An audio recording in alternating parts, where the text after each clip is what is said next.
Oh my goodness. Hello, everybody. Hello, hello. Greetings, Obscura Nation. My name's Olivia. You are listening to Olivia's Obscura, a glimpse into my mind palace. I am so glad that you have decided to join me today. Thanks for being here. First and foremost, right off the bat, I want to address the fact that the audio probably sounds a lot better today because for the first time, I think I am using this mic correctly. It came to my attention as I sat down to record right now that I was using the microphone backwards. Like I wasn't facing the right part towards myself. It's a desktop mic. It's like the toner something. It was like quite literally a $29.99 mic from Amazon that had the most good reviews. So I just trusted it. So by no means is it, world-class recording equipment. So then I was kind of just under the assumption that it just sounds like a kind of cheap desktop microphone. Like it's not going to be as good as like a mic on a boom arm or something more expensive. But no, actually, that probably has something to do with it. But I was also I had the backside of the mic facing the front, and per the product page on Amazon, there is a front and there is a back. So do with that what you will. The first, 7-8 episodes of this podcast, that was a learning experience, okay? And we're here today on whatever episode this is with a new and improved aural experience for you. That's AURAL, not oral. I am not giving you guys any oral experiences for free. Now, ladies and germs, we are gathered here today to discuss a very important topic that I have been wanting to do an episode on since before I started the podcast. Like before I actually launched this whole thing, I had a huge Google Doc. Well, I still do actually. And it's not a Google Doc. It's a Canva doc. Okay. Because hey, real quick, can I plug Canva? Not sponsored, but very down at Canva. Hit my line, girl. If you need someone to shill your stuff. Okay. Canva introduced a bunch of new features recently, and one of them is a whiteboard, I think they call it. There's a document that I like because it's not by pages, if that makes sense. Like there's no page breaks. You just keep going. And so for stuff like I like to copy and paste a lot of images into documents and stuff, like when I'm compiling information for the podcast. And so that's really nice. I do really love the Canva doc feature. The Canva whiteboard feature, though, is my shit. That's my shit right there. Okay. There is infinite space for you to do whatever you want to do. You can put images, you can put post-it notes, you can make everything as colorful and as fun and as cute as you want. You can add little like stickers and everything. I'm obsessed with it. It's like a digital scrapbook. And I really am kind of like, my process is a little messy. Okay. Like I don't like script stuff, and I don't really, I don't know. I intentionally keep things a little bit loose. That's kind of my brand and kind of the essence of this podcast. But I find that the whiteboard feature works really well to just have a lot of information in one place. So yeah, if you are someone who kind of likes to have free reign, doesn't like to, I don't know. If you're not like a super organized person, but you do like the satisfaction of writing stuff down and compiling stuff into one big document, I really recommend the Canva whiteboard feature. Okay. And that's all I'm going to say. But what I was saying was that I have a giant document full of a bunch of episode ideas that I wanted to make. And one of them was an ultimate Calloway deep dive episode. And so that's what I'm doing today. And I'm so excited. I have actually put more work into researching this video than I think I did for like any project ever when I was in school or in at any sort of job I've ever had. And that's why I'm not cut out for the workforce or higher education, is because I would rather just spend my time learning about stuff that has no bearing on reality. That being said, I consider myself a scholar of Calloway. I have spent so many years piecing together the story of her life. I started following her. I actually pinpointed the exact, during my very important research for this episode, I pinpointed the exact time that I did start actually following her on Instagram. I personally started following her and keeping up with her stories on Instagram in May or June of 2018. And that was when she was dating Conrad. If that means anything to anyone, don't worry. I'm going to get into all of her lovers and enemies and whatnot over the course of this episode. But that was kind of when I really started like looking at her stuff, because I was aware of her before that. I was aware of her like Cambridge days and like loosely kind of aware of her place as an Instagram influencer. But in 2018, she famously kind of only posted on her Instagram stories. She like didn't post on her grid for a couple years. And so during that time was when I started following her so that I could see everything she posts, because an Instagram story disappears after 24 hours. You might know Caroline Calloway from her most recent kind of headline era, which was when she released her book Scammer, her debut novel this year in the summer. I think she released that in June or July.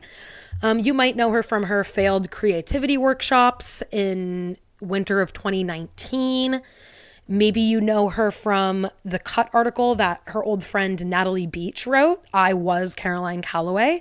That was a pretty big moment in the zeitgeist. Maybe you know her from her early Instagram days, because one thing I will say is that she did kind of pioneer the like using Instagram as a diary thing. Like she claims to kind of have pioneered the trail of being an Instagram influencer, and I'm not going to take that away from her. I will say that I do think she was one of the first people who used Instagram as a way to tell stories and not just share pictures. Now, before we get into the meat of the episode here, I would really just like to talk about like why I'm discussing Caroline Calloway, what compelled me to make this, who this is for, what I hope you get out of it. This is going to be split into two parts. So today we're going to be discussing everything from birth, Caroline's birth, to the end of 2018. And that encapsulates the little amount of information we have about her childhood and high school years, her NYU years, her Cambridge years, and then her post-grad life until right before 2019. And the reason I am choosing to split it that way is because I'm aware that some people might not be interested in the more recent years, because there's been a lot more press about her recently, and a lot of people have found out about her in the years since 2019. So I just don't want to, first of all, make this like a 3.5 or 4 hour episode, because I did throw up an Instagram poll. I was like, okay, hey, true story. This is a rich text and there's a lot of information to get through. Would you prefer a giant behemoth, like 3+ hour episode of everything, or would you prefer 2 parts? And overwhelmingly, people voted for 2 parts. So that's a big reason, is because I know I love to sit down and cuddle up with a 4-hour podcast episode, but I do respect that not everybody wants to do that. The other reason is purely like logistics based, of like some people may only want the information pre-2019 because they simply already know what happened after 2019. The purpose of this episode, this 2-part audio experience, is for me to provide an as comprehensive as possible timeline of Caroline Calloway's life and history, so that we can provide a clear a picture as possible of how we ended up where we are, of how Caroline ended up where she is, what this current moment of Caroline Calloway consists of, and everything it took for us to get here. I've compiled many sources. I found huge shout out to a Reddit user that I'll cite later, who had a ton of her Instagram captions screenshotted and timestamped from like 2013 onward that are now deleted. So I have a bunch of captions that Caroline herself published on Instagram when she was getting popular. I took information that she published in her book in Scammer, information that I've heard from podcasts, other podcasts. I found a bunch of information on Reddit, and I will be compiling all of my sources, everything that I used to compile this timeline, in the show notes and on my Instagram, because I just want to make them available to anyone else if they will also, like to go on the Caroline Calloway deep dive. But huge, massive thank you to everyone who has created Caroline Calloway timelines before. What I'm essentially doing here is compiling every timeline I could find straight from Caroline, from people close to her that have released information publicly about her, from journalists that have written about her, from podcasts that she's been on. I've kind of pieced everything together into what I believe is the most comprehensive timeline that will effectively convey all of the information you need to know. Now, she's been on the internet now for over a decade. She started using Instagram really heavily in 2013. A lot of stuff has been deleted over the years at various points in time. So I'm really not claiming to be providing a fully exhaustive story here. There's definitely details that I'm not going to include. All of this should be taken with a grain of salt for reasons that I'm going to explain later, because none of us really know like what's true, what's not. Like, this is all hearsay, and it's all based on if you want to believe Caroline, if you want to believe Natalie. Essentially, I'm making this episode so that I can send it to someone who's never heard of her, and then they'll have a very solid foundation in Caroline Calloway studies. Because whenever Caroline comes up in the zeitgeist, whenever she has a scandal or she makes headlines somehow, I always want to talk about her with people, but very few people actually know her deal. And they're always like, oh my God, no, like, I've never heard of her, but tell me about her. And I'm like, no, like, you don't get it. I can't just sit here and tell you about this right now. Like, this is a college class worth of information we need to cover. So I always kind of joked that I was going to make a PowerPoint about her to kind of give people like a 101 level knowledge of her, because it's just so much explaining to have to do, and you can't just like explain Caroline Calloway really quick. There's so much lore that affects every other part of her life. So this is just a comprehensive guide to Caroline Calloway, that if you are someone who is into Caroline Calloway and you're wanting to send this to a friend to get them caught up, that's what I hope that this will accomplish.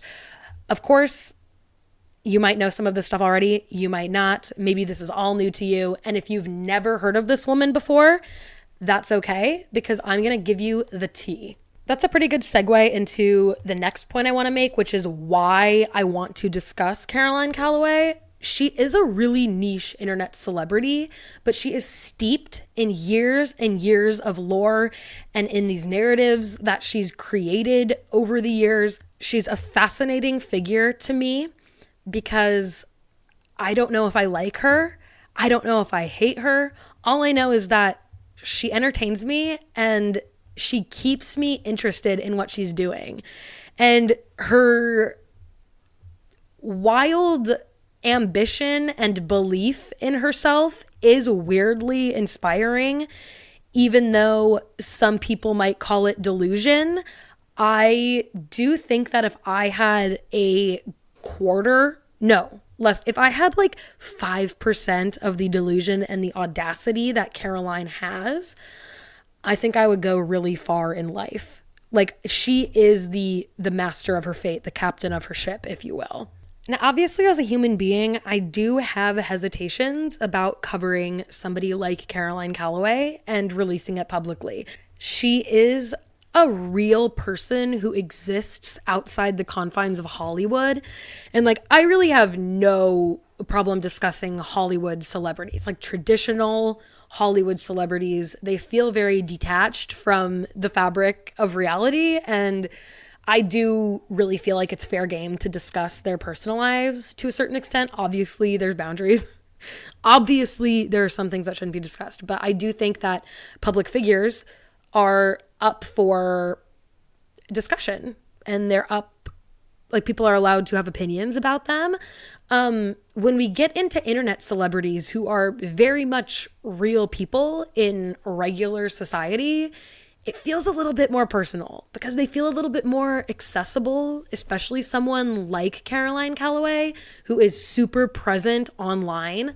Like, I know that historically she searches her own name on Reddit and Twitter and responds to stuff and listens to stuff and watches stuff that people say about her. So like, genuinely, I would be shocked, but I also wouldn't be shocked if she does listen to this at some point.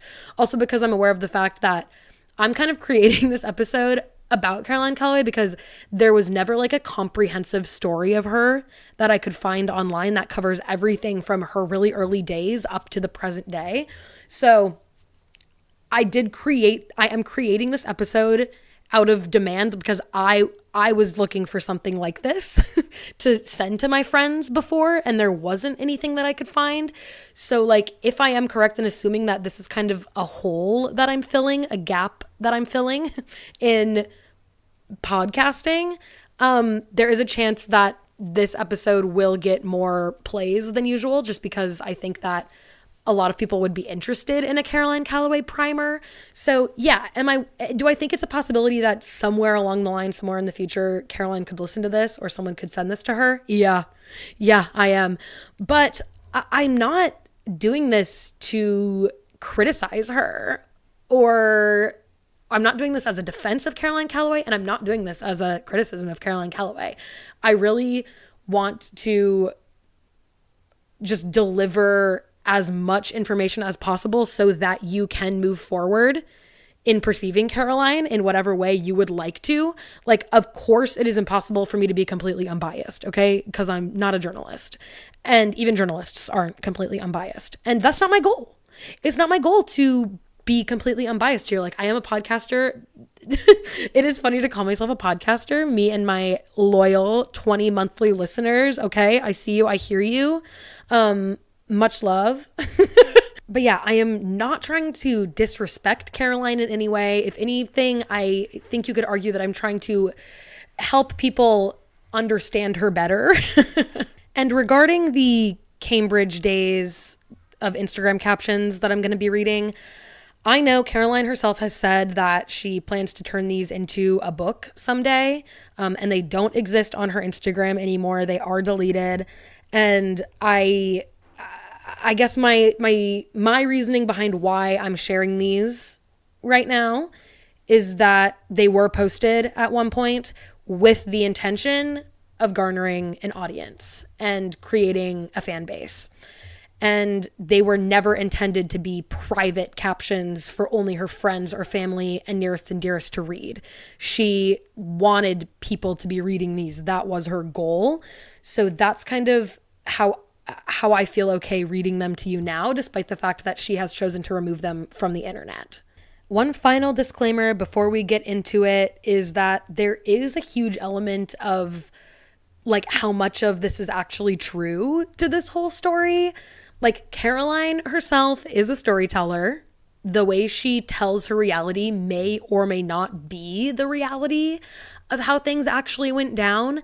And I firmly believe that part of being involved in the Caroline Calloway narrative is the acceptance that some things might be an exaggeration, or some things might be hyperbolic in nature, or the details might not be exact. Like, the Caroline Calloway interview on the Celebrity Memoir Book Club Patreon, I actually really recommend. It's behind a paywall. I'm not going to rip it. I'm not going to like release any information from there that I think is imperative to keep behind a paywall, because I think that if I like Celebrity Memoir Book Club as creators, and if you want to hear it, I do think that you should pay them to listen to it. Okay. Sorry for being a buzzkill. But in that interview, Caroline herself says that she tries to capture the essence of a memory in regards to her memoir, in regards to her book Scammer. She prefers to try to capture the essence of a moment and capture the feeling, like how she felt in the moment, rather than the exact details. So you heard it from the horse's mouth, okay? Anything that she wrote may or may not just be capturing the essence of the moment and not the details, okay? So take this all with a grain of salt, but most importantly, have fun. Let's get into it. Now, let's start where this all began, December 5th, 1991, Caroline Calloway Gottschall was born in Falls Church, Virginia. That would make her 32 years old at the time of recording, just having had her 32nd birthday earlier this month in December. I am currently recording this on Sunday, December 17th. Her maternal great-grandfather was named Owen Burns, and he actually had a really profound effect on the city of Sarasota, Florida in its early days. He was eventually the largest landowner in Sarasota, and he also founded the city's first locally owned bank, which was called Citizens Bank of Sarasota. So there was some wealth in her family on her mother's side a few generations ago, but overall, there's not a lot of information about Caroline's early years of her life, about her upbringing, about her parents. She chooses to share very little about this throughout her writing, her captions, her book, etc. Her parents did get divorced at some point during her childhood. She also makes references to the fact that she grew up in what she calls a hoarder home. So there was a good amount of mental health struggles with her dad specifically, and that will come up later in the timeline. But her dad lost custody of her after the divorce, and that is important to note because there is a terse relationship between Caroline and her father. Now, according to her Wikipedia page, she attended 2 schools for high school. She had a 1-year stint at Phillips Exeter Academy in New Hampshire, and then she also attended Episcopal High School, which is in Alexandria, Virginia. Both of these are pretty fancy private boarding schools. I think that Phillips Exeter Academy, they refer to it as just Exeter a lot. I'm pretty sure colloquially people refer to it just as Exeter. That one I think is a little bit fancier than Episcopal High School and has some pretty notable alumni, but I'm pretty certain that she graduated from Exeter, so that would make her 1-year stint there take place over her senior year of high school. For the purpose of this timeline, I believe that she graduated high school in the spring of 2009. That would make her 18 years old at the time of graduation. Now, Exeter was where she kind of got her first taste of the finer things. One of Caroline's core tenets is that she really just reveres wealth and the upper class of society. And I think being exposed to kind of that upper class and people with old money and generational wealth at Exeter really sealed the deal for her. Now, the first boyfriend that we know about in Caroline Calloway's history is named Andy. This was her high school boyfriend that she met at Exeter, and I am pretty sure that Andy is his real name, though I wouldn't take that to the bank. It very well may be a pen name or like a pseudonym that she included for the purpose of the book. But I do think that I remember her calling him Andy in Instagram captions in the past. And she never really spared anyone's identity in the Instagram captions. So I do think that's his name. This was apparently the guy that was her first kiss. She lost her virginity to him. It was her first taste of that good old money lifestyle. She spent the summer after high school summering with him and his family, which right off the bat, if you are in the tax bracket of people who refers to summer as a verb, as summering, that's immediately going to have to be, a sign of wealth that I can't understand. Caroline has said that from an early age, she's wanted to be a memoirist, and she spent a lot of her teen years and college years chasing this memoir, chasing the story. And she said, the memoir doesn't exist in Falls Church. The memoir exists in these fancy places, like the places that Andy is taking me to. When Caroline is 16 or 17, she claims in one old Instagram post that she spent time in Italy with the host family for 1 year. And then according to a different Instagram post, she spent a summer in Italy working as a cook on a farm. So that's some differing information. This time period is pretty cloudy because it exists before her Instagram did. So take that with a giant grain of flaky sea salt, all right? At age 17, she changes her name from Caroline Calloway Gottschall to Caroline Gottschall Calloway. So she switched her middle and last names because, as she said, it would look better on the cover of a book. She was like, that's an author name, Caroline Calloway. And I do 100% agree with her. Caroline Calloway has a real ring to it, a real je ne sais quoi that Caroline Gottschall doesn't really have. So I will say that was strong for the brand. Good job, Caroline. Now, we're going to skip ahead to 2012 because this is when Caroline Calloway started using Instagram. It was, I believe, the year that Instagram as a concept launched. And she is at NYU at this point. After high school, she wanted to go to Cambridge University in London. She did not get in. She actually got rejected 3 times. So in that time, in the interim between high school and when she did eventually get into Cambridge, she attended NYU.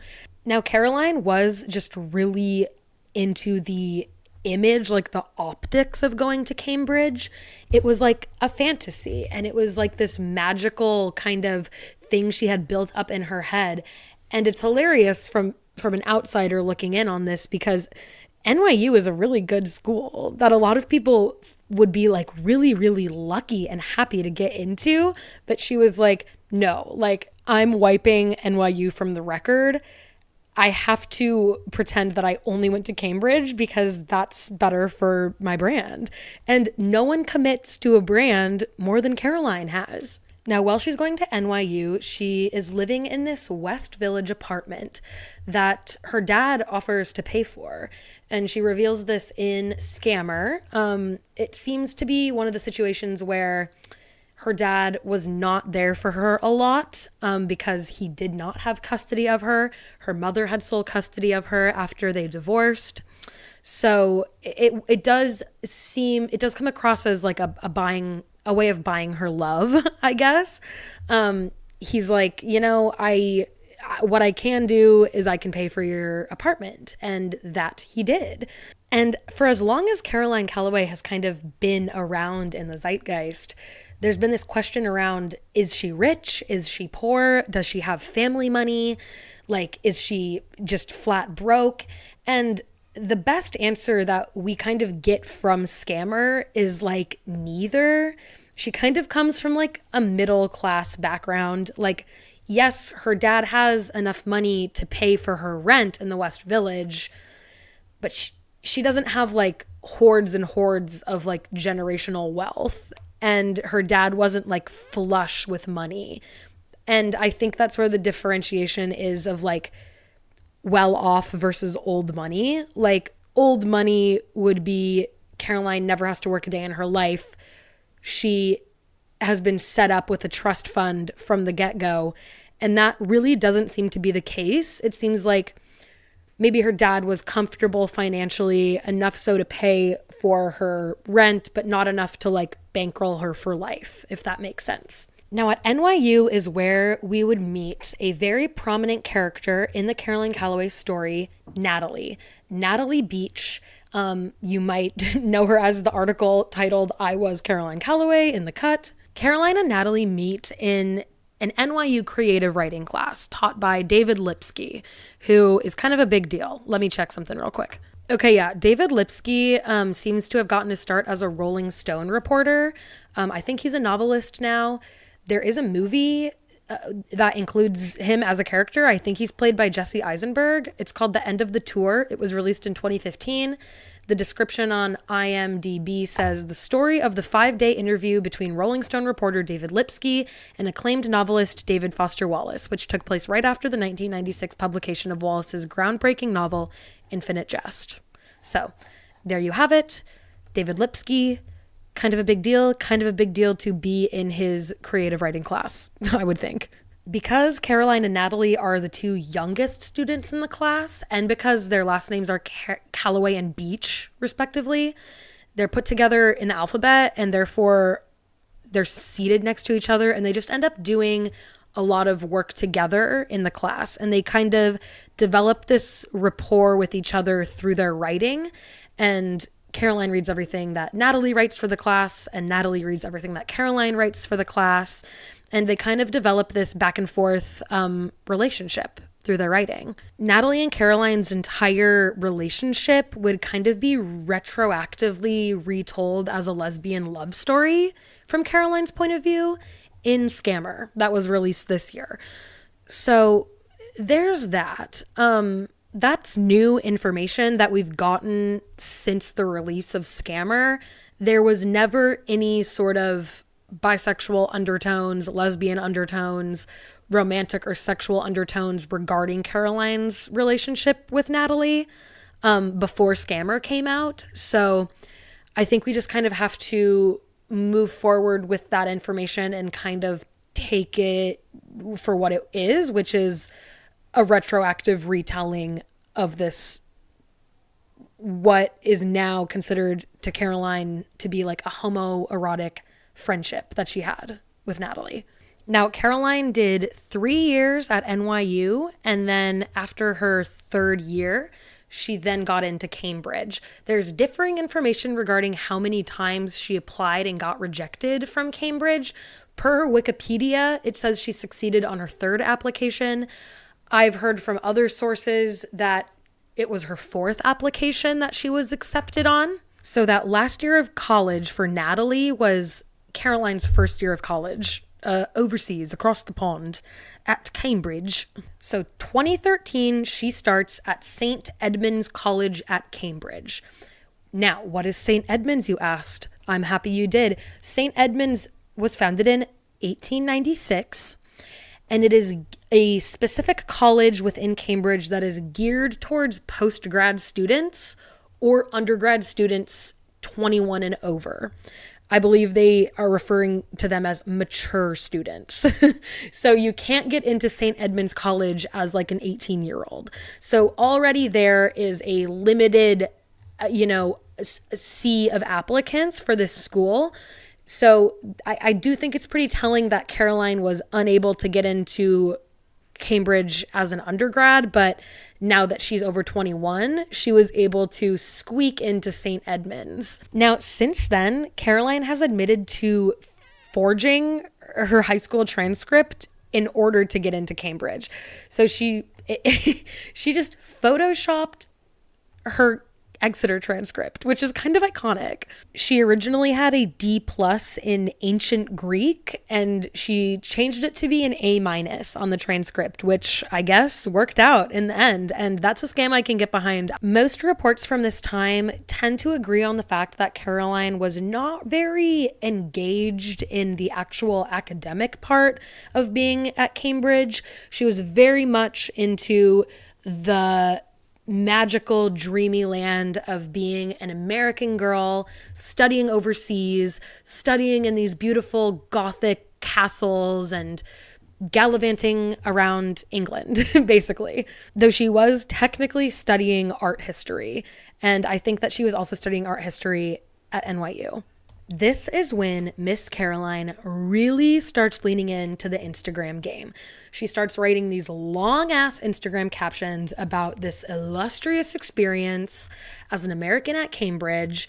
And when I say long captions, like they are lengthy. They are long, like paragraphs and paragraphs and paragraphs.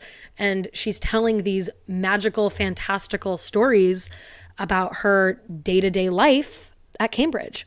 Now, for a quick second, we're going to just scooch back to the summer of 2013. So this is the summer right before she starts at Cambridge. Natalie had just completed her semester abroad. I believe she was studying in England, and Caroline flew out to Europe to meet her there. And their plan was to travel to Sicily together, which is what they did. Caroline Calloway bought 40,000 Instagram followers for $4.99, so she could kind of have that social proof of clout, essentially. And it did work. She just kind of tricked people into thinking that she was a big deal. And, she is a master of PR, all right? You can't deny that. Her and Natalie spend this summer in Sicily together, writing these long-winded Instagram captions, fantastically detailing their magical, chaotic, incredible Sicilian Italian adventures, okay? Now, I want to thank Froggy419 via the SmolBeanSnark subreddit. That's the Caroline Calloway subreddit. And Froggy419 has absolutely done the Lord's work. They screenshotted most of the captions from this time period that don't exist on Caroline's profile anymore. So I am going to be reading some captions that are directly from Caroline's old Instagram posts. And I'd love to start us off with the very first caption from the Sicily trip. Pack your bags, Instagram. We're off to the land of endless summer. Along for the ride is Natalie, one of my most sunburnable and hilarious friends who described today's remote destination as the kind of place you go to hunt people. Together, we've rented bikes but made no plans. Let's see where the day takes us. Hashtag the most dangerous vacation. Now, the photograph in question is Caroline standing on a rock in a field, presumably in the Italian countryside. And in bubble block letters, it says Sicily on it. And it's such a distinctly 2013 aesthetic. It instantly dates itself to that time period because everyone edited their photos so goofily at the beginning of Instagram. And I'm going to be linking you to all of these posts if you yourself would like to go read all of the captions, because I would love to read them all to you, but I fear that we'd be here for like 24 straight hours. She documents her and Natalie's adventures throughout Italy with these relatable, like quirky kind of Instagram captions. She is really conveying a distinct voice and distinct personality, and I really do think that she was an early masterer of engaging with her audience. She did know how to build a really engaged audience because of the information she chose to share. This one's from May 24th, 2013. When I was 17, I spent a summer working as a cook at a farm in Sicily. So today we swung by to say hello to some old friends and the newest arrivals. And it's a picture of chicks, baby chickens. They're super cute.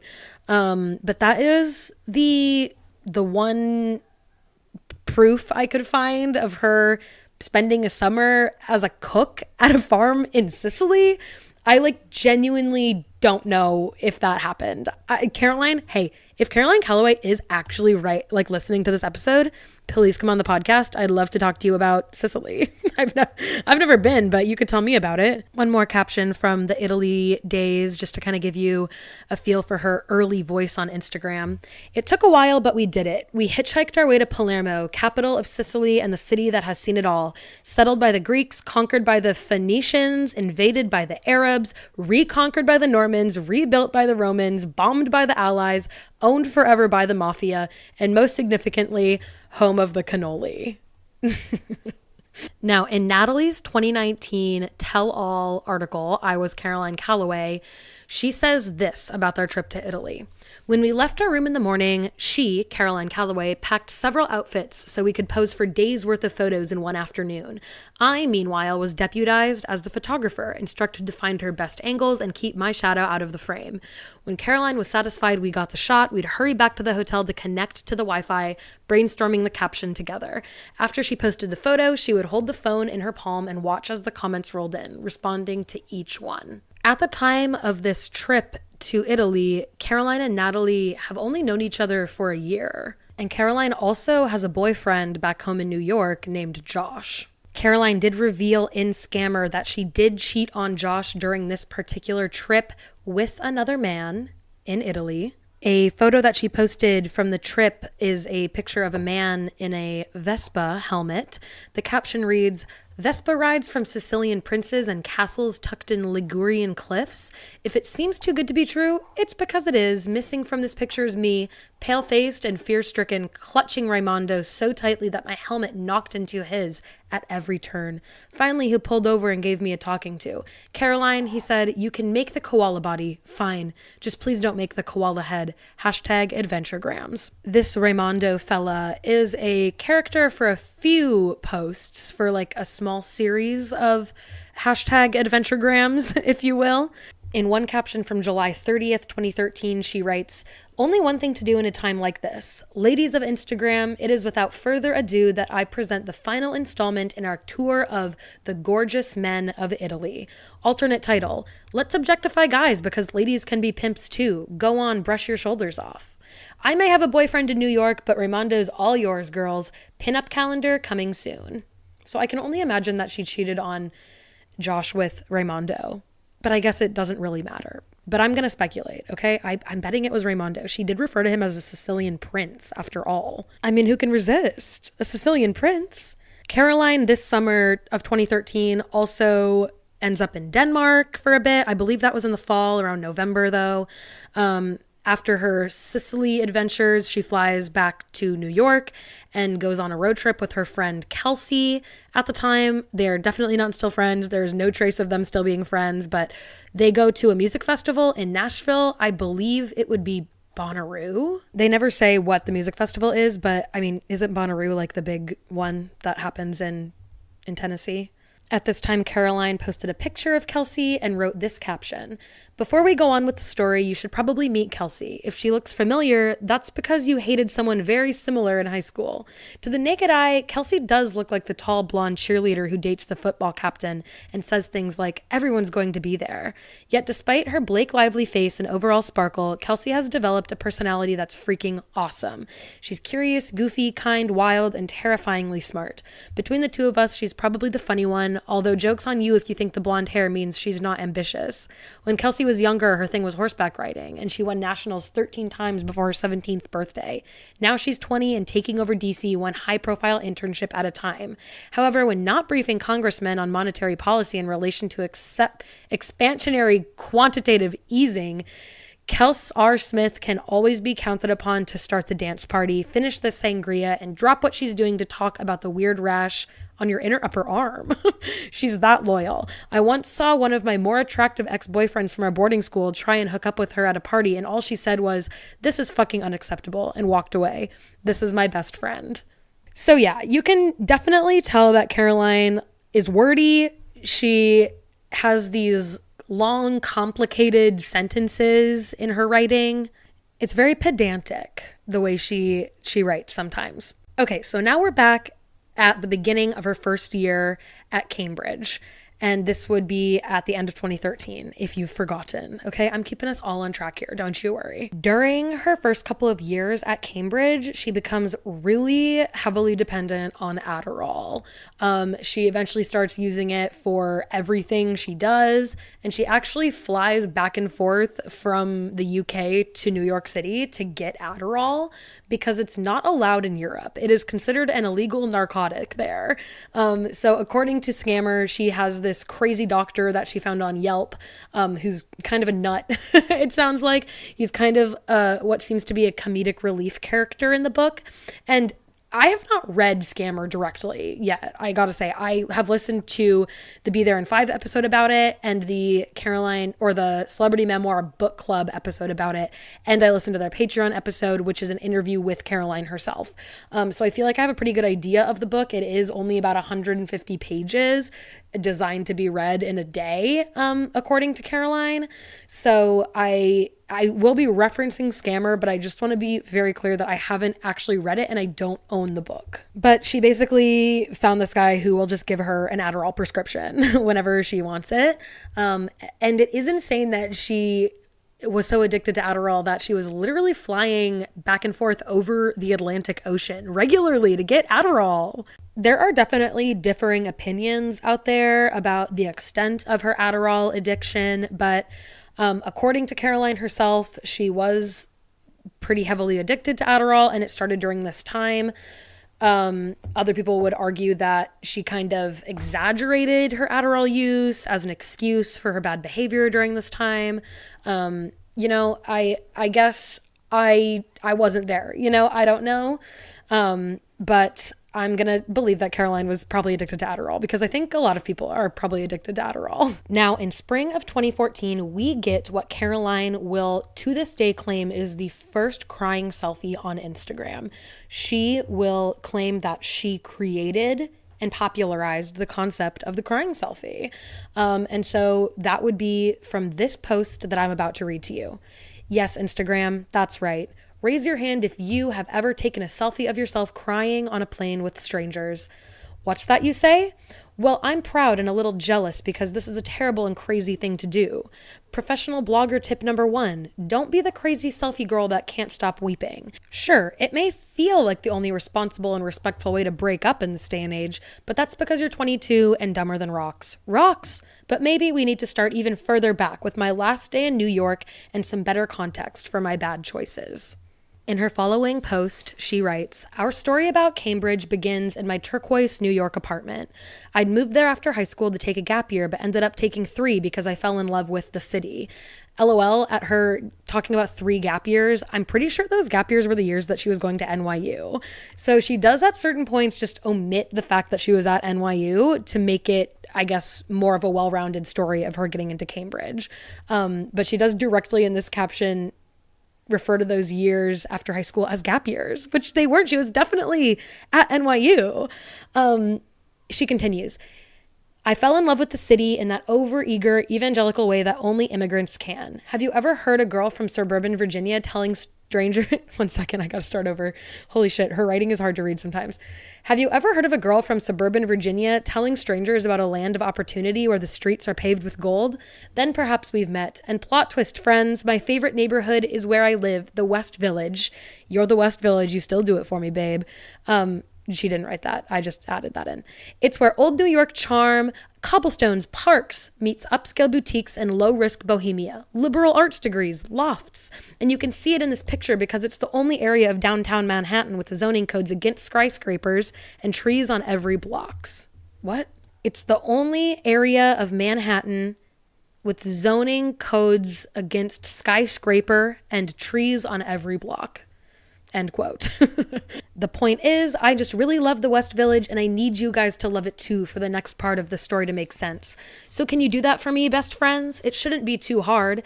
As Tom Wolfe once said, one belongs to New York instantly, as much in 5 minutes as in 5 years, to be continued. I also got to say that Caroline refers to her followers at this point in time as best friends. She interacts with her fans a lot in ways that I sometimes think maybe were questionable or ill-advised. I actually found a couple of fan accounts, like Caroline fan accounts from back in the day that are still up on Instagram and still public, and they were a wealth of information, and I will be including those in my sources. But there was a girl in high school, I believe, who was running this fan account, who was in high school at the time of posting this. She had posted a story saying like in NYC, hoping to run into Caroline Calloway. Caroline responded to that story with a DM that said, you should come over for dinner next week. And the girl replied back and said, I have like 13 days of school left, so I can't, but maybe after that. And I'm like, Caroline, this was like when Caroline was very much in her mid-20s. Like, I don't think maybe you should be inviting high schoolers over for dinner from the internet, but that's just me. But she seemed to have a extremely parasocial relationship with her fans, and her fans seemed to have a very parasocial relationship with her. The majority of the people in her fan base at this time were teenage girls who were jealous of her fancy life, you know? So I just think maybe that's worth examining. IDK. Now her next post is where she begins introducing her ex-boyfriend Josh as a character in her story. She does this with a lot of her boyfriends over the years, and this is the first real backstory we get about someone she dated. So without further ado, let me read to you this caption she wrote about him. Now that you guys have fallen in love with New York, I have just one more best friend favor I need to ask. It's super strange, but you guys are pros, and I know there's nothing you can't handle, which is why I need you to fall in love with my ex-boyfriend, Josh. Allow me to explain. You see, in order to make goodbyes resonant and engaging, stories need a shit ton of build-up. Just take the first 205 minutes of Titanic, for example. But you and I, Instagram, we're busy people. We don't have that kind of time or Leonardo DiCaprio's face. And so I need you to do me a solid, Instagram, and just fall in love with my ex-boyfriend, okay? Because the only alternative is trying to recap every single quotidian detail of our year-long relationship. And even with my current writerly ability, nobody, not even a best friend like you, wants me to attempt that in a series of Instagram captions. So here's the deal, guys. You love Josh, Josh loves you, and I'm totally okay with it in a weird, inappropriate, incestuous way. So, okay, weird caption, right? Let's move on to the next one. This is additional details about her relationship with Josh. After breakfast, we went for a walk in the West Village. I wore a silk bathrobe and a fur coat because that's the kind of crazy ass shit you can wear around your boyfriend when he really loves you. As we passed the townhouse Josh and I always talked about buying because it's for sale and draped in charming ivy, he stopped. 5 minutes later, a realtor was ushering us through the upstairs library and gushing about the downstairs sauna. The asking price was $12 million. A terrific investment, Josh smirked as he turned to face me. But what does my beautiful fiancée, Priscilla, think? I sighed. A shame it's so small. Where will we put the pool, park the Mercedes, hang the Rothkos? I see what you mean, Priscilla, Josh nodded. I see what you mean. After $6 burgers, we continued our walk. We went into stores that sold one very specific thing, like artisanal Icelandic yogurt or antique maps of islands. We drank milkshakes along the Hudson River and talked about the townhouse we never buy. We talked about everything except where to eat dinner that night. We already had plans. I was moving to Europe for 3 years and Josh was not. Our plans were to break up. We talked a lot about the townhouse. Continuing to our next post, unless you're currently going through a breakup right now, there's a 100% chance you've forgotten what it feels like. And that statement's not just me making up fun facts, although it is Saturday, am I right? Hashtag TFM. What does that mean? What does that mean? The only thing that makes sense for TFM to stand for in this context is maybe total frat move, which was definitely something that people were saying only in 2014, I'm pretty sure. She continues, it makes it impossible for you and even me, believe it or not, to comprehend the complete life-numbing, soul-splintering sadness I felt when I said goodbye to Josh at JFK and he kissed me on the forehead for the last time. Remember how at the beginning of the story I asked you guys to fall in love with Josh? Right. Well, that's about to come in pretty fucking handy because right now you and Josh are breaking up. No more forehead kisses, no more breakfast in bed, no more biceps. All we can do is sob our way to gate B72 and remember what it feels like to say goodbye to someone you love. To be continued, hashtag adventuregrams. Now, I totally won't blame you if you forgot why we're here. All of this was to explain the crying selfie from the plane, the famously Instagram's first crying selfie, okay? Now, with Caroline moving to Cambridge for 3 years, that means that her West Village apartment is going to be empty. So Caroline had asked Natalie over the summer if she would want to stay in the apartment for free. I don't really know why she would offer that. That seems like kind of an insanely generous deal, especially since she wasn't the one paying for it. Her dad was the one paying for it. But of course, Natalie says yes, like anyone would when their friend offers you their apartment in Manhattan for free. But 2 weeks before Natalie is supposed to move in to said apartment, Caroline kind of finds out that her dad is not made of money like she previously maybe thought. And he actually can't afford to pay for the apartment while she's not there. He obviously can't afford to send her to Cambridge and to send her and to pay for her West Village apartment. So Caroline calls Natalie and is like, dude, we need to be Airbnb-ing this apartment. You can't stay here anymore. On top of that, Caroline requests that Natalie is the super for the Airbnb. So she needs to be the one to clean up after the guests, check them in, be on call for anything they need during their stay. And what Caroline offers for this job is $200 a week in payment. And according to Natalie, Caroline said that this would be enough for her to rent another place, which, what's that? $800 a month tops? I don't think that's getting you any place to rent in New York, sweetie. Now, according to Natalie, when this happened, she had to go in and clean up this apartment that Caroline had essentially abandoned over the summer because she had been traveling. And apparently there was bags of like months old garbage on the floor in the kitchen when she got there. And I believe the one big point of contention was her sheets had like period blood on them or something. And Natalie was just kind of utterly disgusted that Caroline would leave her apartment in such a way and then ask her to clean it for her when the original deal was that she was supposed to be staying there for free. And now she has a job that she didn't really ask for or want. Now, I will say that this is a bit of an insane request. And I do think that Caroline probably shouldn't have, assumed Natalie would want to do this. But girl, Natalie, why did you agree to this? You could have said no and you could have held to that. And you didn't have to do this for your friend. But that's kind of the essence of the Caroline-Natalie saga, is that Natalie really kind of wrote herself as this character in Caroline's story where she was kind of the sidekick who did everything and let Caroline manipulate her. And I guess that kind of explains a lot about why she didn't have any boundaries when it came to Caroline and her crazy behavior and her crazy requests. Caroline is obsessed with castles and she's obsessed with the aesthetics of Cambridge. And here's kind of her introductory caption when she arrives in Cambridge. For every college in Cambridge, and there's 31, there are between 5 and 20 castles and at least one cathedral. I'd do the math for you, Instagram, but I study art history and can't count past 40. Just kidding, guys. I can't count at all. But here's what's weird about this Hogwarts on steroids. The castles aren't just out in the open like regular buildings in a city. All 31 colleges are surrounded by thick stone walls, so it's not until you pass an open gateway that you can catch a flash of courtyard and castles.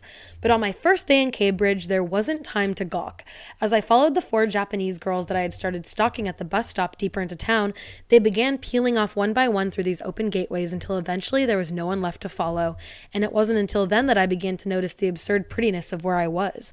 Is that a stone gazebo? A clock made of gold? Good thing I didn't settle for the field. To be continued. So we're still in spring 2014, and we are now introduced to a major player in the Caroline Calloway story. He is named Oscar, and they first meet on, I think, like her first or second day at Cambridge. But she's rehashing their story for us right now at our current point in the timeline, which is about May 2014. She describes him as a handsome Swedish polo player, and she really does write him as this character that's like a Prince Charming that sweeps her off her feet, and they have this magical romance. Now, I really can't stress enough how much of an integral part Oscar was to the Caroline Calloway brand. She was really writing her life as this romance, as this fictional story, but the characters were real people in her actual life. And the real Oscar is kind of an enigma. We only know this kind of, magical, purely fantasy character of Oscar that she writes. In an Instagram caption, she writes, "Our first interaction was a meet cute of straight up Austen-esque old world class. I was arranging freesia in a vase. Oscar had just returned from polo practice. As he walked into the frame of his window, I instinctively looked up and we locked eyes across the balcony. He smiled, and then just as suddenly as he had appeared, he walked out of view. After a few moments, I heard a knock on my door where I found him standing with a whip." The next photo she posts is a picture of Oscar wearing his polo jersey, I want to say. Is that what you call it? Polo outfit, polo uniform, polo costume? Take your pick. Now, Caroline Calloway really knew how to spin a story here, okay? Because this picture of Oscar, he is not looking like a Swedish prince, okay? He's not looking like a handsome Swedish polo player. He is very much looking like a 20-year-old guy. Have you seen 20-year-old guys lately? They look 20. He was, I think, 21 or 22 at the time, because they're going to this college for 21-year-olds. But he just looks like a guy in college, you know what I mean? So it is funny, like, I'm sure if you were like a 16-year-old who was a diehard Caroline Calloway stan in 2014, you really thought that Oscar was a hot piece. But it is funny looking at this with like adult eyes. You're like, okay, like, yeah, that's a guy, I guess. She continues the story of their meet cute in this caption. Hi, he said in a devastatingly British accent. He was handsome. Wait, I thought he was Swedish, but he's also British? He has a British accent? Okay. He was handsome. I'm Oscar. How do you do? He waited several moments for me to respond, and when I finally did not, he added, Do you live here? Oh, hi. Yes, hello. I'm Caroline, I said, suddenly snapping out of my silence as if a teacher had caught me staring out the window during class. Can you repeat the question? Do I live here? Oh, I tried to think of something funny to say. No, I don't live here. I'm just a squatter. Oscar looked mildly horrified. A squatter? I beg your pardon? You know, like a person who kind of steals houses, I added helpfully. Silence, I went on. The people who live illegally in empty houses when the owners aren't home, that's me. That's why I'm in this dorm. Despite being the one with the whip, Oscar suddenly looked alarmed. It's a bad joke, I added hastily. I study art history here. I stood back and held the door for him. Anyways, you're welcome to come in. Thank you, he smiled, but didn't move. So what did we then proceed to talk about for the next hour or so? Me and the boy who'd wind up being the next love of my life? I'd be lying if I said I knew. At the time, I wasn't even sure this gorgeous Swedish polo player would even hang out with me again after today's neighborly introductory chat. However, that attitude changed when Oscar pointed towards my open window. Do you hear that music? I leaned across my desk into a spill of sunlight, straining to listen and squinting in the late afternoon sun. I decided to lie. Yes. Oscar looked me up and down, then grinned a little wickedly. Shall we go find where it's coming from? I paused. If this was his way of getting me alone so he could stab me to death with a number 2 pencil, at least I wouldn't be lonely. Let me get my things, I said. To be continued, .. #adventuregrams. And she tags him in the caption, as any good Instagrammer in 2014 did.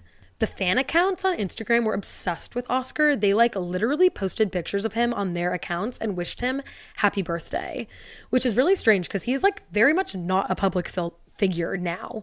His Instagram does still exist, the same one that Caroline was tagging all these years ago. He has a few thousand followers, but his account is private and he really does not seem to be in the public eye. He, at some point, I think around 2019 or 2020, did kind of reach out to Caroline because she was dropping his name a lot and bringing up a lot of stories from when they were together. And he had a new girlfriend at the time, and he did reach out and say, hey, can you stop talking about us like this? But Caroline was like, no. These are my memories, and I am allowed to talk about them all I want and tag you in my pictures all I want, which I think there was a bit of I do think that's a little...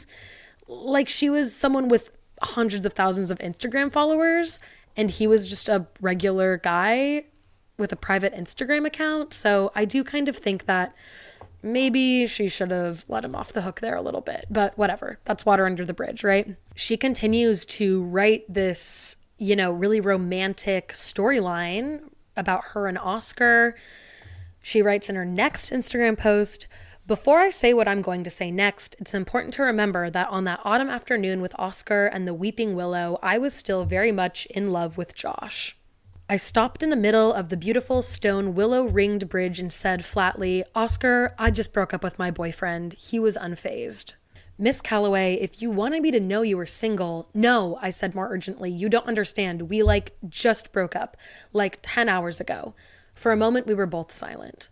So according to Caroline's retelling of the story, she is claiming that this meet cute is happening literally the day she got off the plane from New York after breaking up with Josh in the airport, which could be true, I suppose, but it makes for a really nice story, don't you think? Caroline continues in her caption.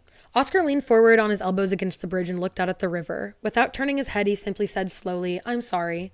I sighed and leaned against the bridge as well, careful to leave a space between his shoulder and mine. I still really love him, Josh. After Cambridge, I'm going to move back to New York and we'll be together again, forever.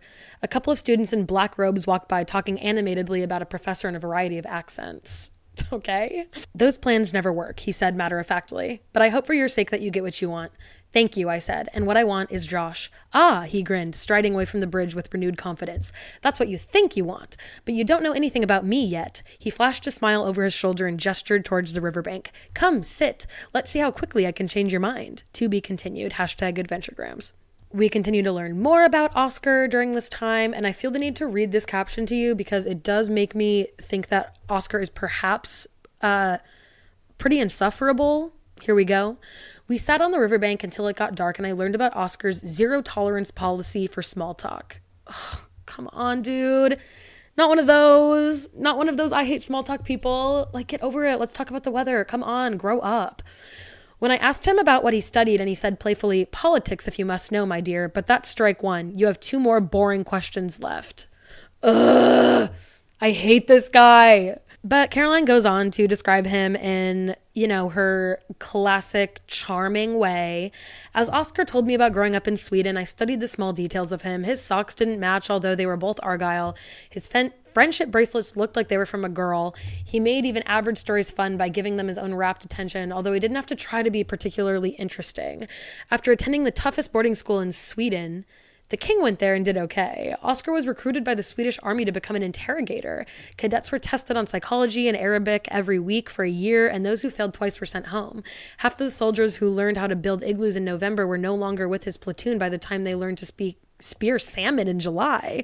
When he graduated, Oscar was fluent in Arabic, trained to survive in any terrain, and sent to revolutionary Cairo, where he worked for the Swedish embassy. After that, he got an apartment in Beirut with his best friends. The boys lived there for 6 months, happy, buying spices at the bazaar and speaking French at colonial house parties in Lebanese cliffs. When Oscar found out he had gotten into Cambridge, they were road tripping through Jordan and the car had just broken down. The other boys went to Oxford, Yale, Stockholm School of Economics. And I'm here with you, said Oscar. Isn't life just marvelous like that? Now, this is where Caroline really leans into the long-winded, narrative-heavy Instagram stories. She's writing out, essentially a memoir in her Instagram captions. And she garners a pretty big audience by doing this, specifically during her Cambridge years. Obviously, a lot of people were pretty into this kind of dreamy, magical story of an American student studying in London and being among these wealthy people and these princes and castles and ivy-riddled buildings. You know her shtick at this point. You kind of, I feel as at this point, after hearing the Instagram captions that I've read to you, you definitely have an idea of who Caroline was at the time. She continues the Oscar love story in this caption. The first night Oscar and I slept together, he didn't kiss me. I had made it aggressively clear that kissing wouldn't be allowed. However, unlike the plot of Pretty Woman, I didn't let Oscar touch me at all. Also, I didn't get paid. I need you to stay with me tonight until I fall asleep, I said abruptly. Oscar, who had been whistling as we navigated the maze of castles back to our dorm, went quiet. But seriously, I said, I'm going to need you to lie on my bed and maybe pat my hair, but only because I have anxiety problems. I looked at him with an expression between hopeful and crazy eyes. Real anxiety problems. If you try to make a move, I will burst into tears and it will be super fucking unsexy. I paused for breath. Oscar let out a strange sort of laugh. Is this a question, Miss Calloway? Or please, I said more urgently, shutting my eyes. Please, I had felt fine until the sun went down. It's always been like this for me. Not every day or even a week, but once in a while, I sink into a certain part of myself and get overwhelmed by loneliness. Fun fact, when I was little, my father begged my mom to send me to therapy because I couldn't fall asleep without audiobooks. I needed the stories, but also the illusion of human company. Nowadays, someone will occasionally ask, isn't it weird for you to have so many people following your life? Obviously not. I'd feel even lonelier without them. So I do feel like that's pretty telling about Caroline. She considers these people who are following her to be real friends of hers, preventing her loneliness, which, yeah, I think that's a pretty real glimpse into Caroline right there, whether or not she knew it when she wrote it. In order to guide us into the next part of our timeline, I'm going to need us real quick to do a little bit of a rewind. So a few years prior, Caroline had begun researching literary agents. She knew that she wanted to write a book, a memoir specifically, and she is flipping through memoirs of people that she admires, and she ends up figuring out who they use as a literary agent. I believe his name is Paris Lloyd. She essentially scams her way into getting a meeting with this guy. And it's pretty funny because the story goes that she just called his office one day and his secretary picked up and she was like, I'm going to need to change my meeting from Thursday to Monday. And she didn't have any meeting lined up. And when the person on the other end of the phone was like, we don't have you in our books, she was like, well, I guess that's your fault then, and you forgot to put me in. I need to have a meeting with Paris Lloyd on Monday. And they just scheduled the meeting, which is funny. Like, the older I get and the more kind of stuff that I feel comfortable asking for, I do kind of realize that if you ask people for something, a lot of the times they will just do it. And I realized that Caroline lied in this situation, but like, hey, it's hard to not admire it a little bit, okay? Like, that is kind of an iconic move. She ends up going to the meeting with this agent, and he basically says, listen, if you can generate press and create a buzz around your name, I'll give you a book deal. And Caroline says, bet. Bearing that in mind, we're flashing forward a couple years. We're back where we left off in the timeline. And we are now at the point in the story when Caroline shows up for her second year at Cambridge. The bursar tells her that basically she can't stay because her dad hasn't paid tuition. He owes money to the school, and her mom is kind of, by a stroke of luck, able to scrape together the money for the semester. But Caroline needs to figure out a way to pay her way through Cambridge. So she goes back to Paris Lloyd, the literary agent that she met up with a few years prior. And she's like, look, I need to sell a book. I need to pay for school. And here is all of the press that I've generated in the past couple of years, which she did. She got a couple write-ups in the Daily Mail, a few other like local online publications. She had grown her Instagram following pretty considerably. So she gets to work on her book proposal. Now at this point, we are in the fall and winter of 2015, and Caroline is very addicted to Adderall at this point. She's kind of in the throes of that addiction. She calls Natalie, who's still in the United States at this time, and tells her that she needs her help writing this book proposal. So Natalie flies out to London and they develop this proposal. The way Caroline tells the story is that their writing skills kind of even each other out. Like, Caroline is very long-winded, Natalie is very short and pithy, and Caroline wants to tell this story of, this romantic adventure in Cambridge, and Natalie kind of encourages her to kind of play more of the underdog angle. She says that would be more likable. Their other disagreement comes from the title of the book. Caroline wants the book to be called And We Were Like. Natalie suggested the title Schoolgirl, and the agent did think that Schoolgirl would be a better title. He thought that it would do better with readers. But Caroline thought that was reducing her story to a quote unquote porn category. So she ended up going with And We Were Like, even though the agent thought that Schoolgirl would maybe perform better. Caroline and Natalie sold the book for $375,000, and Caroline gets $100,000 of those dollars as an upfront payment. She gave Natalie a cut of, I believe, $18,000 was the kind of upfront payment that Natalie got from Caroline. During this time of writing her book proposal, she takes a break from Instagram and doesn't post for a couple months, but she returns with an announcement of her book in, I think this is either early 2016 or very late in 2015. She writes, "Hi, beautiful friends. I know I've been off the Insta for a while, but I have an excuse as unglamorous as it is valid. I finished a book. Okay, I didn't finish it, and it's not a book, but it is the first step in a series of random steps doing precisely that. You see, publishing houses don't buy manuscripts. They buy proposals, pitches that should be snappy, absorbing, and persuasive. What you don't want to do is write 103 pages of graphic narrative like a crazy person. I'll give you one guess what kind of proposal mine is." Her agent says that he's never seen a book proposal like this. Apparently it's 103 pages and 20,000 words, which does seem excessive. I'm unfamiliar with the publishing world, but that seems kind of just like what I would call a short book. Apparently her agent says, quote, "If this were even a fraction less good, I wouldn't submit. The file is too big, and frankly, editors don't want to read something so long. But this is fucking amazing. Nice work." Caroline writes a long Instagram caption thanking everyone who helped her with her book proposal. She thanks her agent. She thanks Natalie. She writes, I sent every draft of mine to @NatBeach because she's my best friend and there's no sentence I can break that she can't fix. And she writes of her Instagram followers, you are all brilliant readers, charming comment leavers, and the kind of ride or die internet friends that make all of this worth doing.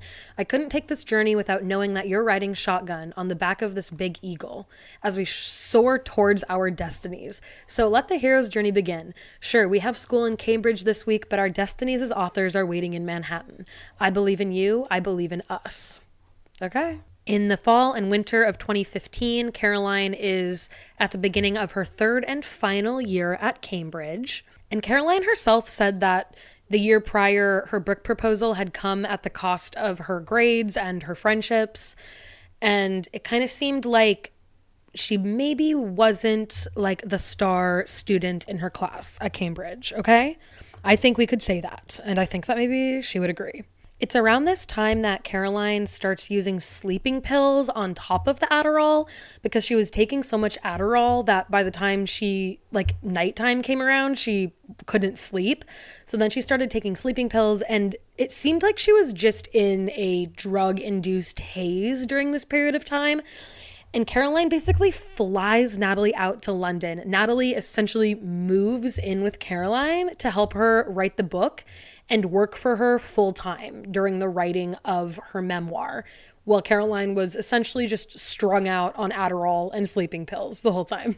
In 2016, Caroline is fully in her Snapchat bag. She is really using that as kind of her main platform for a while. And she would do these things called snap vlogs, which I was not around for. I was not aware of this at the time. So I've never actually seen a snap vlog, and I couldn't find any to watch now. But I can only imagine that she was up to whatever Caroline Calloway does on a daily basis on Snapchat. And thank God for the fan accounts who would screenshot the Snapchats and post them on their Instagram. That is truly God's work. In April of 2016, April 9th, 2016, to be exact, Caroline announced her debut novel, And We Were Like. It was going to be a memoir about her time at Cambridge. It was going to be published with Flatiron Books, which is an imprint of Macmillan Publishers. And I did want to do a retroactive correction. I believe I referred to her literary agent as Paris Lloyd at the beginning.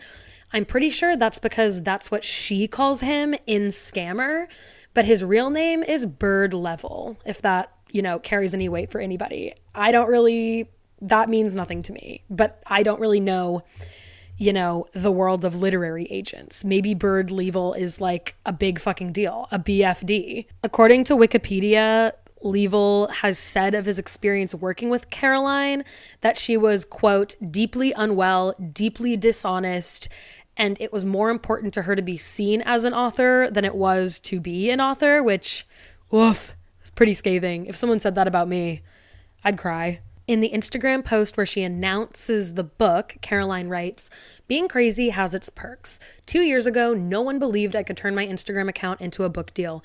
Not publishers, not literary agents, and definitely not Oscar as he sat on my bed in my freshman year dorm room and stared blankly at my face. Now remember, Caroline has $100,000 in her bank account as an upfront payment from this book deal. So she is in debt to the publishers at this point in time, and she needs to provide them with a book. In June of 2016, Caroline and Oscar both graduate from Cambridge University. I'm going to read you a post from a fan account on Instagram from 2016, and I just need you all to really brace yourselves for this caption. Are you ready? Here we go. All right, my fellow Caro fans, do I have some news for you? Our little Caroline graduated. Our baby has finally flown the nest, and I know Caroline browses through her fans' pages as she is just the best. So I would firstly like to congratulate Caroline for graduating. Cambridge is a dream for most, and to graduate is phenomenal while creating a brand and publishing a book. So well done, you are amazing. Right, so now that's out of the way. Now we get to the main part of today's post, Oscarline. Oscar Line, I guess. That's Caroline and Oscar's couple name, which I hate. I feel like they could have done better. How cute is this picture? These two are the epitome of perfection. They're both graduates from Cambridge with successful lives, a turquoise apartment, and the cutest dog in the world. Lastly, I just want to say how much Caroline is my role model, aspiration, and inspiration. Love you lots, Miss Calloway. Thank you for being you and changing my life. XX at Caroline Calloway. Hashtag adventure fam. Hashtag Caro fans. Hashtag Caroline Calloway. Woo! Okay, I really hope that whoever wrote this was like 13 or 14 years old. Okay, for my own sanity, I'm choosing to believe that this is literally a child who shouldn't have access to the internet. Now, in this caption, they do reference the fact that Caroline and Oscar have a dog. And it is unclear as to when they acquired the dog, but I'm pretty certain that it was in December of 2015. They later end up getting a second dog. I think they were Cavalier King Charles Spaniels or something like that. Does that sound right? That sounds right to me. Like fancy little fuck-ass dogs. And they kind of just disappear without a trace. Like, it's one of those rehoming situations where you're kind of like, okay, like, what happened to the dogs? Like, one day we just stopped seeing them on Instagram and no one had any questions. In May of 2016, post-grad, her and Oscar move into a new apartment in London, and they have their two dogs there. One of them is named Winston. I don't know what the other dog is named. I'm going to read you an excerpt from a Caroline Calloway primer that Sweet and Sour Chicken posted in the SmolBeanSnark subreddit. They write, Oscar graduates Cambridge and moves to London. They get a flat in London, and she spends outrageous amounts of money on stuff like antique Venetian chandeliers. They have two King Charles Cavalier Spaniel puppies. Okay, I was right. At one point, someone claims they were having a party and the dogs pooped on the comforter, so Caroline just shoved the poopy comforter into the oven and kept partying. Eventually, Caroline cheats on Oscar. They break up. The puppies are never seen or mentioned again. So, like, I don't know. I have not been able to find any, like, primary sources for the poopy comforter incident. I don't know. I don't know if that's true or not. It doesn't really matter, but, yeah, that's essentially the story. And we do get the Oscar breakup story later in the year. So stay tuned for that. Stick around for that. All right. Caroline writes one of her classic long captions about her graduation from Cambridge. She writes, so here's what graduating Cambridge and getting settled in our dream job will mean for us this year. Our already fast-paced schedule of reading, writing, dark joking, and party girling is about to kick into an even fancier, less constantly panicked gear. I won't have class. I won't have homework. Graduation won't mean adding a new full-time job to the ones I already have, being an Instagram blogger, writing social media posts, building a brand, and creating our book. But for the first time in my life, I won't have to do all of that fun stuff on top of being a full-time college student. Not that I ever turned in that much homework anyway, but boy, did adults expect me to. Weird. For now, though, you can always find me on Snapchat, where I'm usually talking about my writing or writing captions for my Instagram. Yes, I know, my life is just one wild, glamorous whirlwind of a party, which is I'll be reading... Wait, what is it? My life is just one wild, glamorous whirlwind of a party, which is I'll be reading and using social media alone at my desk. Wait, hold on. What do you mean that's not what a party is? Come back. Add me on Snapchat. My dark jokes are mini and I use the puppy filter not at all. Okay, so that was a little insufferable. People who talk about having dark humor never do. So it is true that Caroline spent her money kind of crazily during this time when she was moving into her new apartment with Oscar. The walls of this apartment are entirely painted turquoise, and she did post on Snapchat, and these are Snapchat story screenshots on an Instagram account called Join Adventure Fam. One of them says, Oscar and I had a choice. Either we could afford a year of Wi-Fi or 2 vintage turquoise chandeliers from Venice. We still don't have Wi-Fi, but I can't wait to show you our London home once it's decorated. So I'm glad she has her priorities in order. Get it, girl. Who needs Wi-Fi when you could have Venetian chandeliers? Caroline is extremely active on Snapchat during this time and not super active on Instagram. So there is a lot that is lost during this time. I guess, we could assume that she was spending a lot of her time writing the book, and that's why she couldn't be on Instagram, but we'll get into that. According to Sweet and Sour Chicken, in the post they wrote on SmolBeanSnark, Caroline continually blows deadlines for the book. Natalie, who wants her share of the money, tries to push through and finish the book, and Caroline has a full-scale meltdown. After the due date comes and goes, Caroline claims that she didn't write the book because the publishers wanted it to be about boys, and she doesn't want to write about boys, even though her entire Instagram is about her relationships with boys. Some people say she didn't want to admit that a lot of the stuff she wrote on Instagram was flat out false. Natalie and Caroline have a huge falling out over this. Caroline starts selling pages of the book proposal on Etsy. She goes quiet on Instagram for a while, but is still active on Facebook and Snapchat. Some people have screenshots of things she was doing during this time. She goes to Italy to quote unquote detox from Adderall. At some point, she moves back to NYC. So yeah, that's a pretty good brief of this time period, this kind of murky 2016 time. Caroline and Oscar broke up sometime in late summer, early fall of 2015. Just kidding, 2016. 2016. They broke up in 2016. In December of 2016, Caroline really briefly dates this guy named Freddie. Freddie Ireland, I think is his name.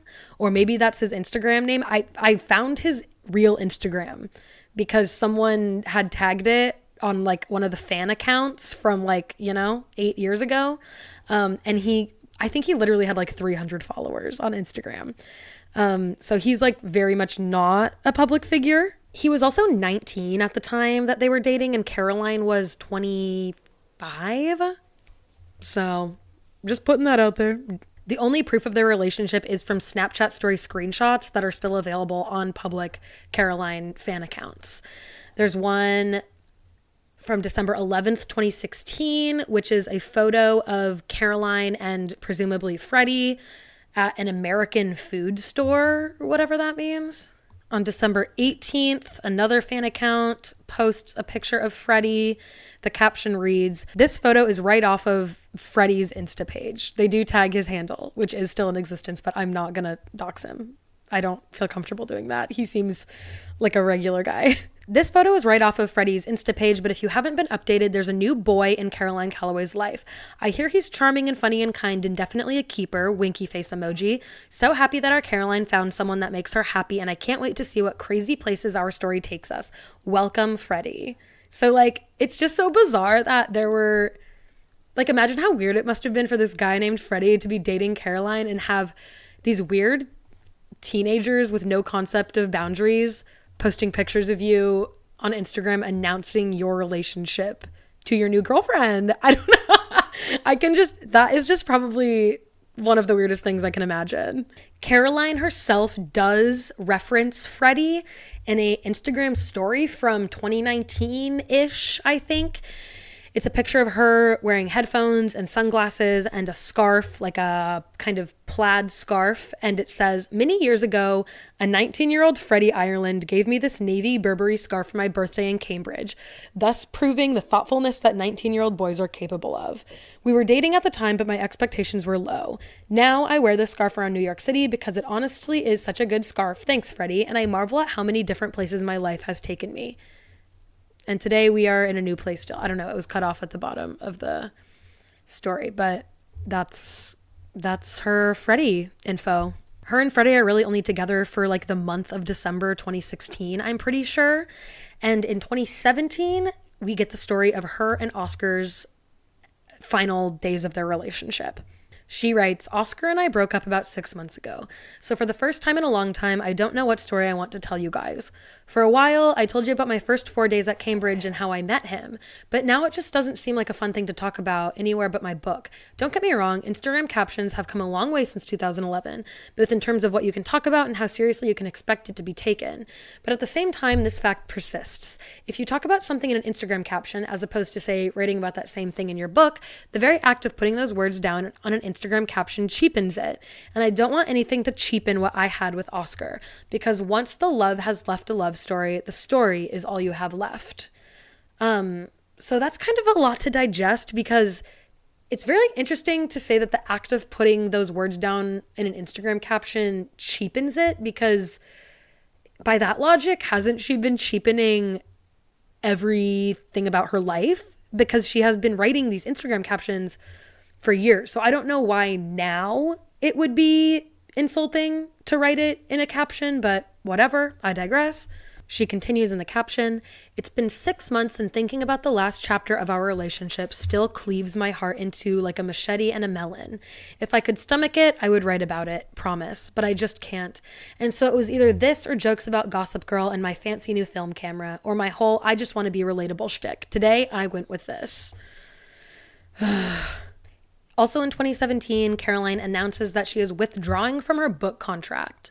And she cites the reason for this as the book was too focused on her love life and not focused on capturing the quote unquote real experience she had at Cambridge, which I think that there's a lot there in terms of nothing she really wrote in her Instagram captions was real. And so if she had a book deal that she got out of leveraging her Instagram following, yeah, I'm not shocked that they want a continuation of what you've been writing on Instagram, because you have like the market research to prove that there's a demand for that story.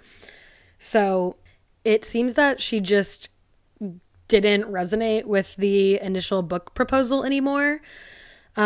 She does owe the publisher back the $100,000 that they gave her.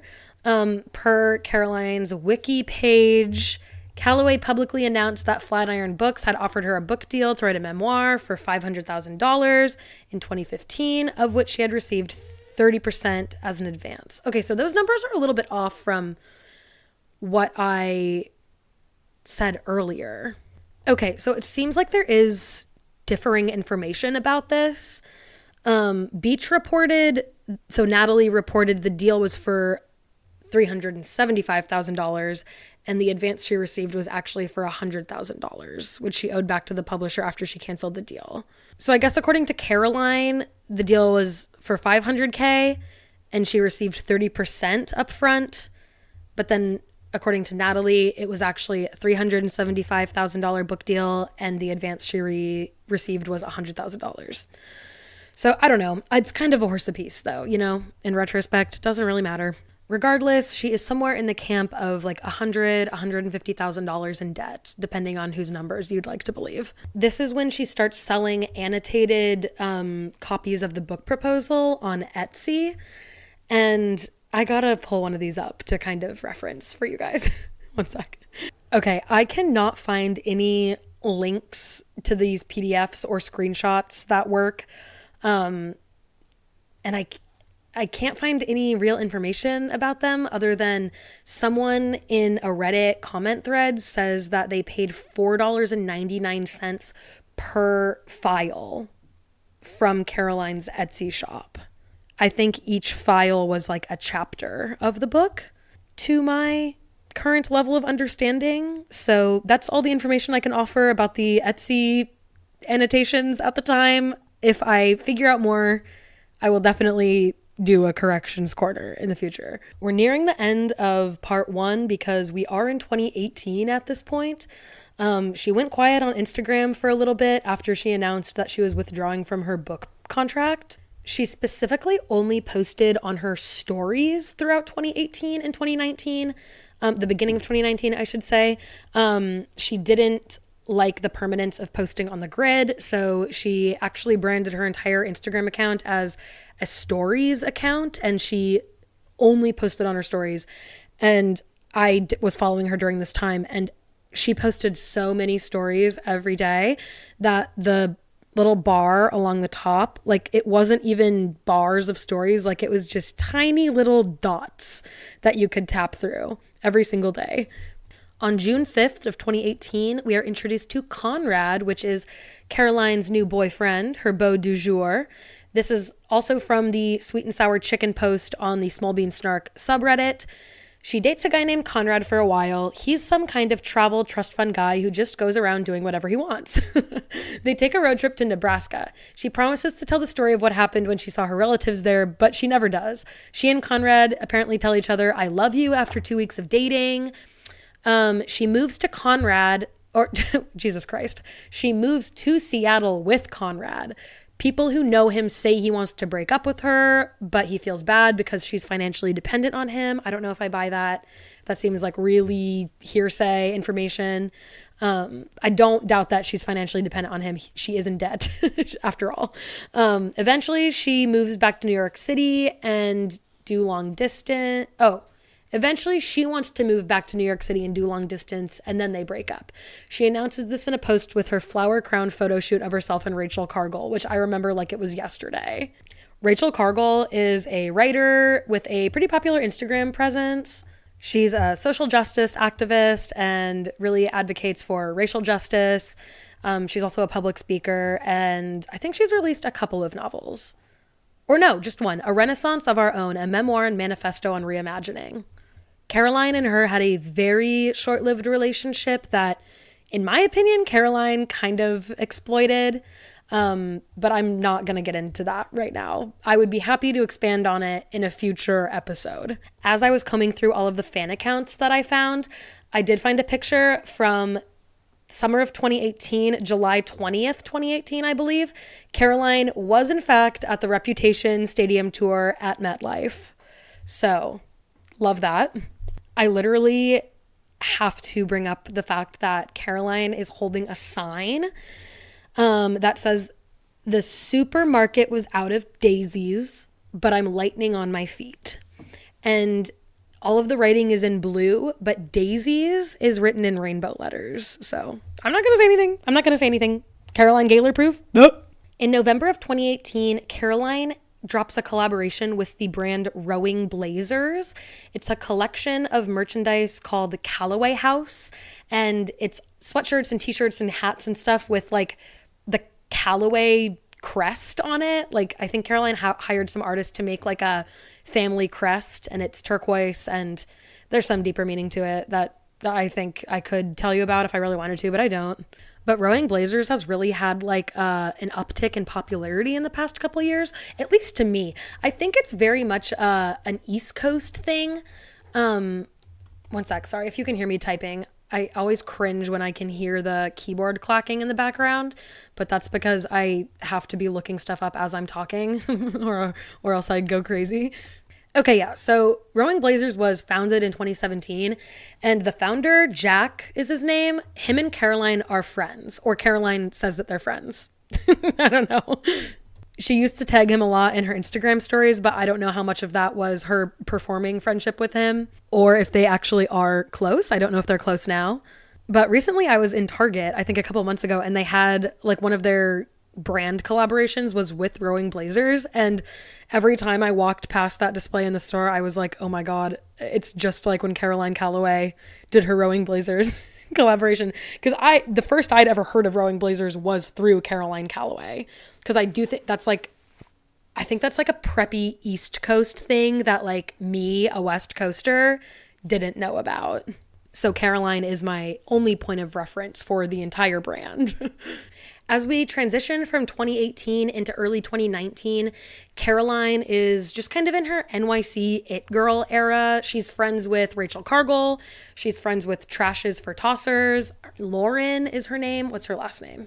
Lauren Singer is her full name. And she had like kind of a big moment in like 2019, I think, for her zero waste lifestyle. She was doing like the press circuit, going on to the Today Show and showing everyone her jar of trash, because her whole shtick was that she fit all of her garbage from a whole year into a mason jar. So the reason I know all of that is because I went through a zero waste phase myself, and no, I'm not talking about it right now. I'm not talking about it right now. Essentially, Caroline is just going to a bunch of NYC city girl events. She's getting invited to like Glossier events and just also, I don't know, people in New York are always just like going to like events. I don't know.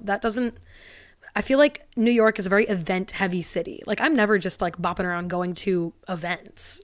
I don't know. Maybe I'm not in that class of society, IDK. I don't know anyone who is though. She's going to Pilates like every day.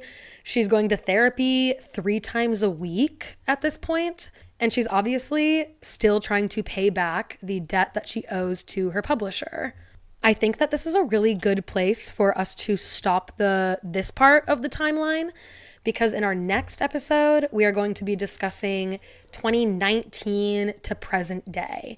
And so we're going to be covering a lot of her more recent scandals, which is the creativity workshop era. We're going to cover her various scams, including Matisse Dreamer BBs, the Tittes. We're going to discuss the snake oil, absolutely. We're going to cover the time that she painted her entire apartment white, but just painted around the piles of stuff and not underneath it. We're obviously going to be discussing the lawsuit or public feud with her landlord from the West Village apartment. We're going to cover her move to Florida and her debut novel release with Scammer. I'm going to be posting some visual aids for the episode on Instagram, some old screenshots that I was able to find.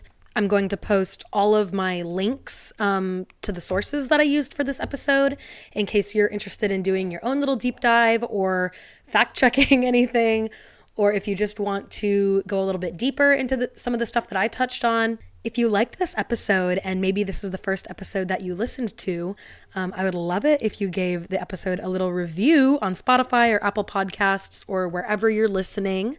If you are a new listener, first of all, I'm so happy to have you.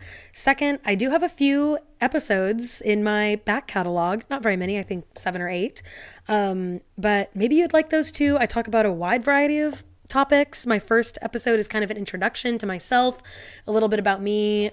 I rank all of the jobs that I've ever had, which is pretty fun. I talk about bad movies, made-for-TV movies, Taylor Swift, celebrity gossip, you name it. If you've made it this far in the episode, you know the drill. I'm giving you a big ol' sloppy, wet kiss on the lips. Follow the pod on Instagram. It's ObscuraPod. That is also my handle on TikTok. You can also go ahead and follow my personal account on TikTok, which is my bigger account. It's Olivia Stober Studios. I post a lot more there, just kind of everyday bullshit, along with some of my artwork stuff. Olivia Stober Studios is also my personal Instagram handle, if you are so inclined to follow my journey over there. I really sincerely thank you for listening. It means a lot. I'm glad that anybody wants to listen to what I have to say, especially about something as trivial as Caroline Calloway, but she is a passion of mine, so I did feel the need to dedicate so far an entire hour and 40 minutes to her. I will see you next Monday. I hope everyone is having a lovely holiday season, and I'll see you on the flippity flop. Okay, bye.